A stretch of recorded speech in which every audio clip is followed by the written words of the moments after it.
It was just after 10:30 at night. A woman climbed the steps of a new house on Fifth Avenue. She wore a dead cat on her head. Her dress was sewn from the tails of more cats. A real bell hung from a blue ribbon around her neck. On the ribbon, a single word, Puss. And she was not yet the strangest thing about this evening. March 26, 1883. 660 Fifth Avenue, at the corner of 52nd Street. The hostess, Alva Vanderbilt, 30 years old. She had spent $250,000 to stage this single night.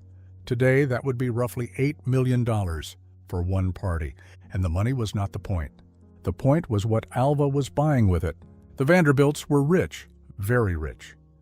But they were not on the list of the 400 families who really mattered in New York.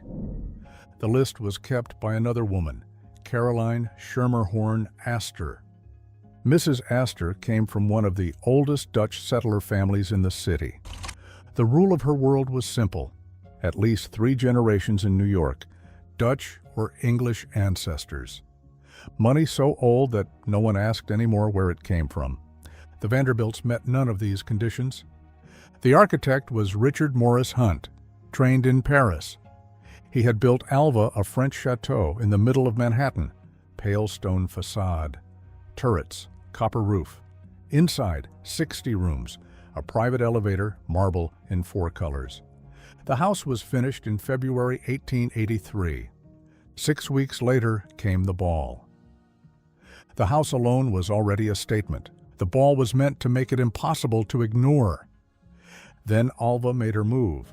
About 1,200 invitations were prepared. One was missing, the one for Carrie Astor, daughter of Mrs. Astor.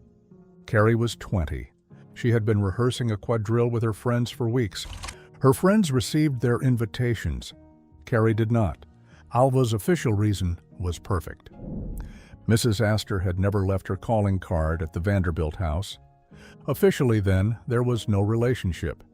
And without a relationship, no invitation. A few days before the ball, a carriage drew up on Fifth Avenue. A card was left at the door. Mrs. Astor had given in. The next day, Carrie's invitation arrived.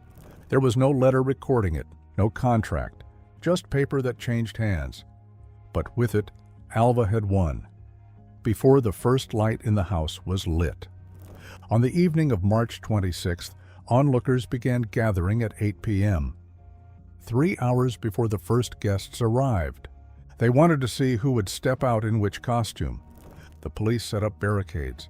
A full squad of officers was sent to control the crowd. Hundreds of carriages would roll down Fifth Avenue that night. The horses steamed in the March cold. Inside, the polishing was still going on. Outside, a city was waiting. Inside, the house had been transformed for one night into another world.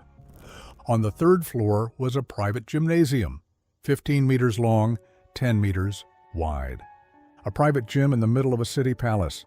For this night, the room had been turned into a tropical forest. Palms, orchids, bougainvillea draped from the ceiling. From the greenhouses of Long Island, the flowers alone cost $11,000, about $360,000 today. Gold baskets full of roses hung along the walls. Lanterns floated beneath the ceilings. Just before 11 p.m., the 100 dancers of the 6 quadrilles gathered here. Then they descended in formation down the great staircase. At 10:30, the first carriage drew up. The doors opened. What stepped out was not New York. It was Versailles, Venice, a medieval court. A woman came as Joan of Arc in real armor, a man as Cardinal Richelieu, another as Otho the Barbarian, one woman as the Queen of the Bees, with real bees made of glass. A man came as King Lear, listed in the program as in his right mind. They walked through a corridor of onlookers. They were already performing before the music began. Alva herself received guests at the foot of the great staircase. She came as a Venetian Renaissance princess. Her dress, yellow and white satin, damask, gold embroidery. In her hand, a white dove. It was a costume that looked like a painting. That was exactly the point. Whoever passed through her door entered the painting for one night. Whoever did not stayed outside.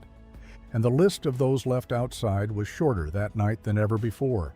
The costumes alone, for the family and the quadrille dancers, cost $155,730. Today, about $5 million.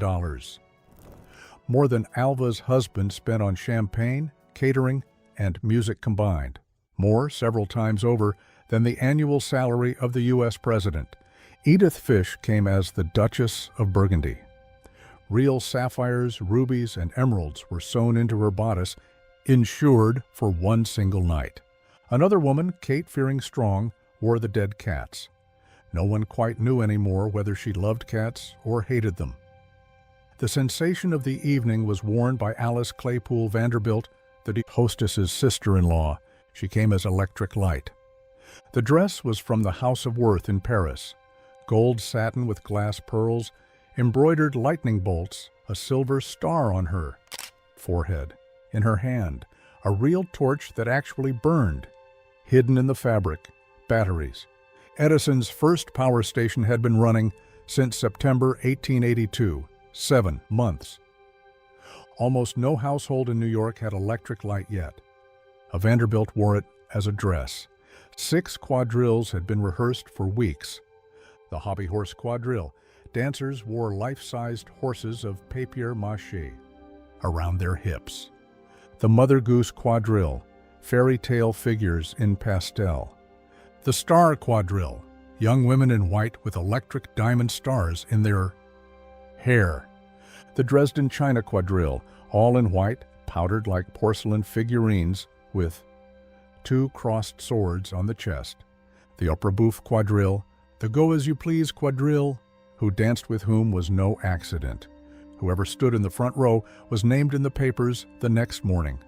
The champagne that night cost $65,000. Today, over $2 million, hundreds of cases, probably thousands of bottles. Catering and music were included in that sum. Waiters in livery moved through the rooms like a small army of their own. The caterer was Charles Delmonico. There was no better house in New York. No one was meant to be able to say that anything had been spared here. No one would say it. At 2 in the morning, the dining room was opened. On the tables, oysters, fillets, quail, lobster, terrines, pastries, gilded china, orchids between the courses. While oysters and champagne were being served here, 2/3 of New York's 1.5 million residents lived in tenements. A day laborer earned about $1 a day. The hairdressing budget for this single night equaled 11 years of his wages. The dinner on Fifth Avenue lasted until daybreak. Mrs. Astor was there. Carrie Astor danced her quadrille. Before the ball, Alva had let the press inside. Reporters were allowed to see the rooms before the guests arrived. Sketches appeared in advance in magazines. Tailors gave interviews. Florists gave interviews. Inside the house itself, a photo studio had been set up. The photographer was Jose Maria Mora. He took hundreds of pictures that night. Many of them survive today. On March 27, 1883, the New York Times, the Tribune, the World, and the Sun all carried the story about the rooms, about the dresses, about the guests, about Alva. A city of 1.5 million people read about a single evening. In total, $250,000. Today, about $8 million, $155,730 for costumes, $65,270 for champagne, catering, and music, $11,000 for flowers, $4,000 for hairdressing, $4,000 for the guests' rented carriages. One single night, one single house. But this money had not been spent. It had been invested. The return came on the morning of March 27th. Mrs. Astor had been inside the Vanderbilt house. Carrie Astor had danced on the same floor as Vanderbilts. The old families had eaten at Alva's tables. The papers had printed it. The list of the 400 was no longer a list. Whoever could afford Worth costumes, Delmonico, Hunt, and Edison's electricity belonged. Money had become an entry ticket. That was new in New York, and it would not be undone.